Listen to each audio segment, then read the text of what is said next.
है त चियापा चाहिँ हामीलाई हिँडिहाल्ने ल गाडी त्यसो उता फर्काउनु पर्यो नि है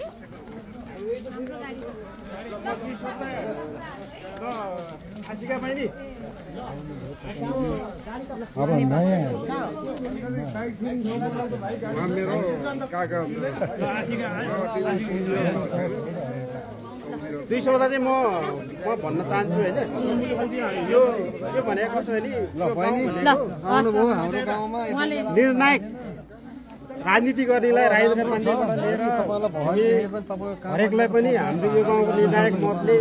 सांसद बन्यो मन्त्री बन्यो हाम्रो दिदीले गर्नुहुन्छ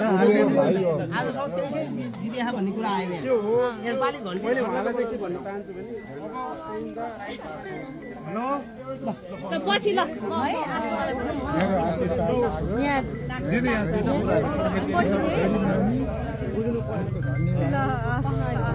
त्यसमा चाहिँ म